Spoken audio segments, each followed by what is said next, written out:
I served from 43 to 46. And what's your name? J.H. Vandiver. And that's Jack Herman.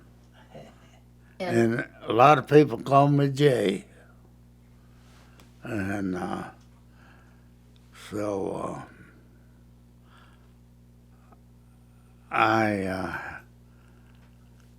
the two kids that we had give us a 75th wedding anniversary party at the hotel. And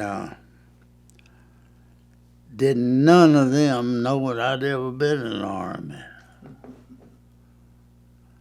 And I guess there's 100 and something there. About 150. And I never talked about it when I got home. And I didn't talk about it till this guy come up. He said he was a general, and he lived in Cleveland, Georgia. And he finally died. And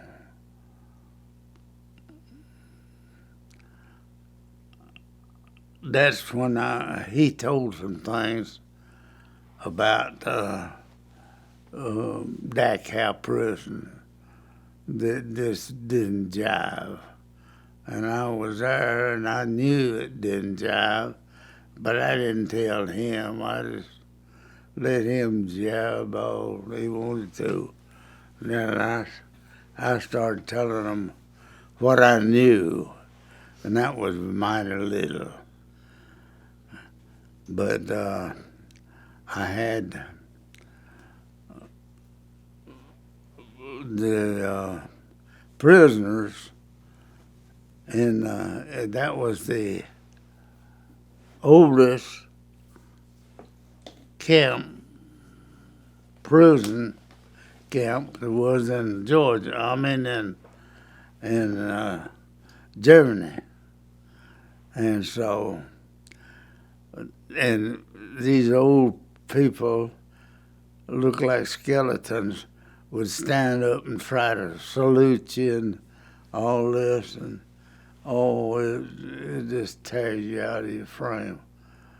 So I told all of my boys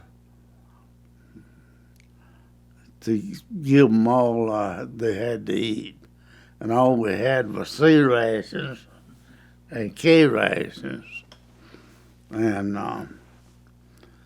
we give them all we had. Did you know about Dachau? No, that was all a crazy thing, and I wasn't even supposed to be there. But I went down to the first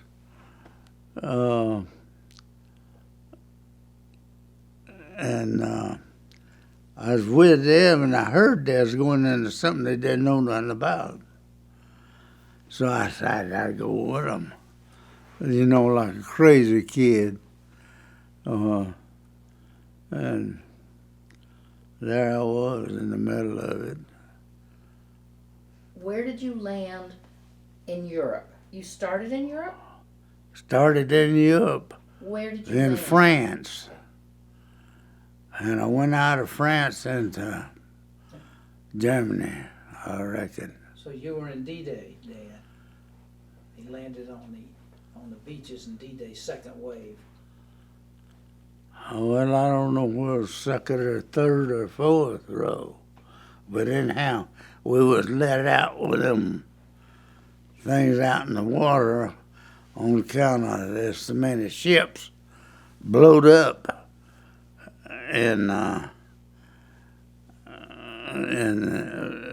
way, and we had to go round and round and back again to get to the shore.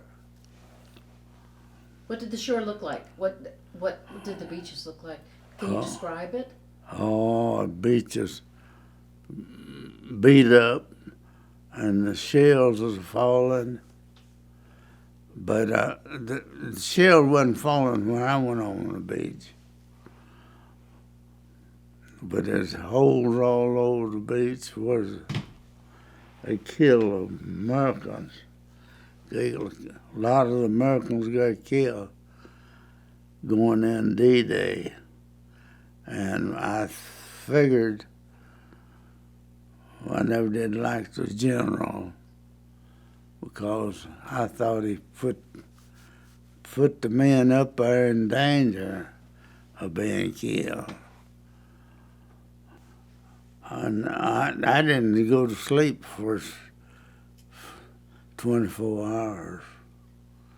Finally, I went to sleep, and they threw me up in one of them gyms and took me with them.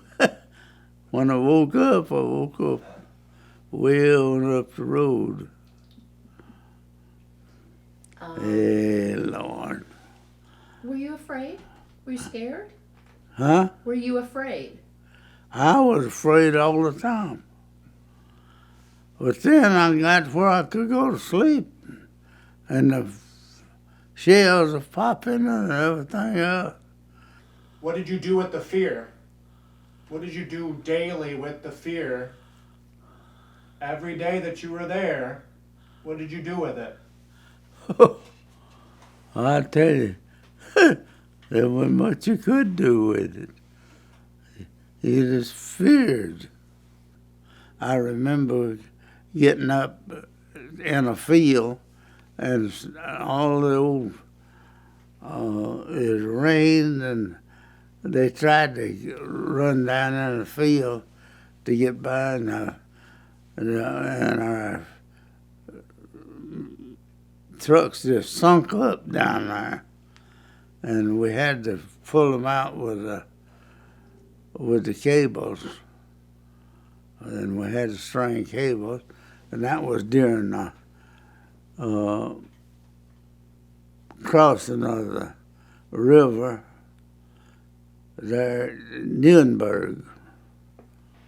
When I first got to Germany, I dug me a hole, and a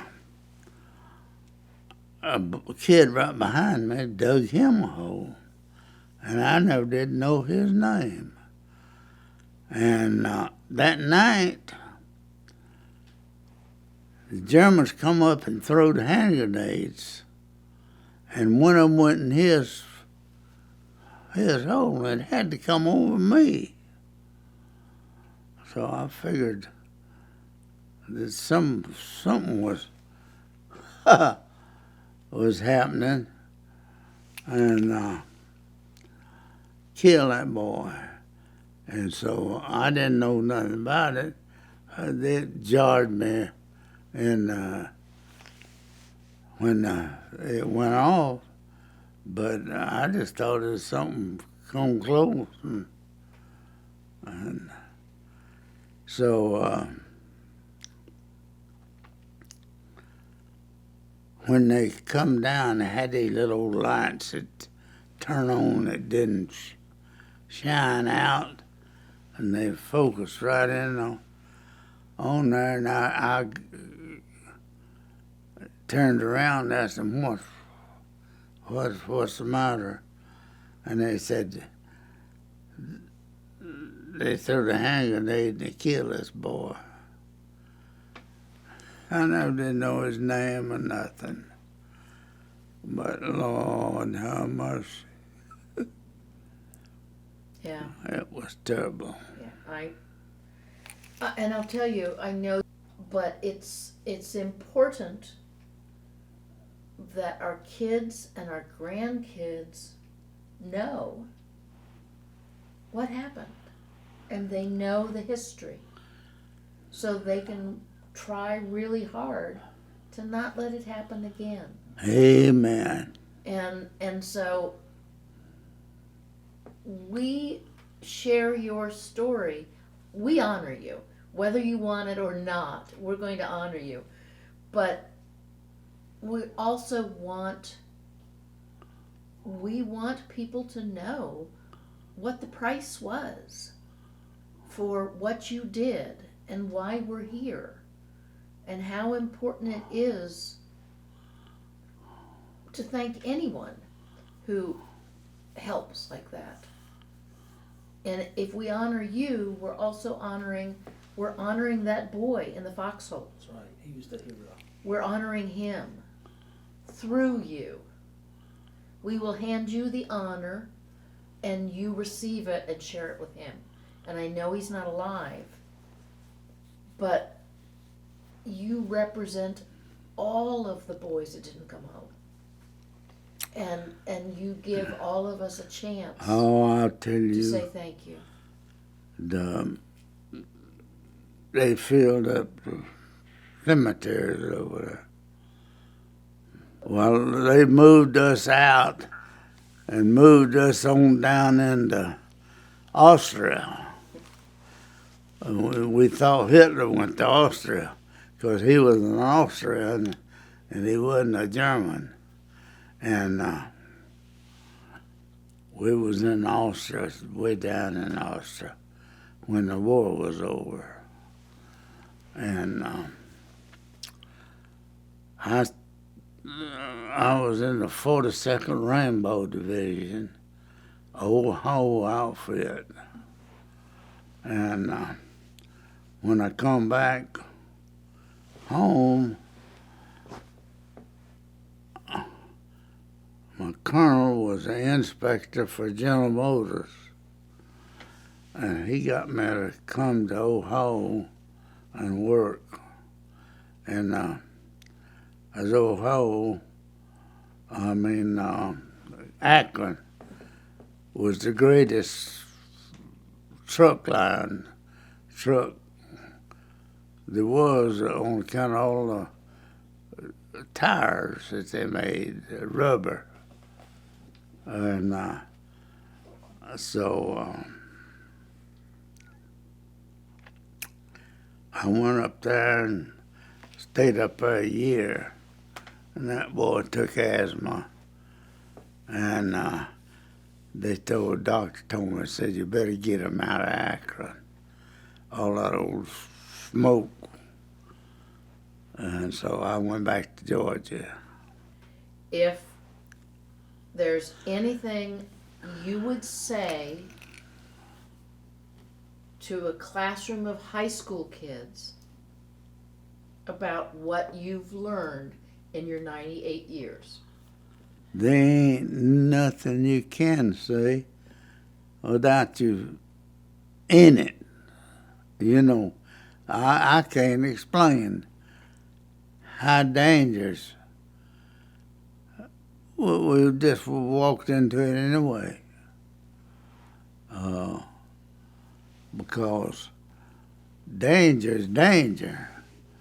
And kids get into it and they go different ways. You said you didn't want to be a hero, but are you proud of having served during World War II? Are you proud of your service? I am. Why? I don't know whether I'm proud or not, but I'm glad I was in it, and I'm glad I got out of it.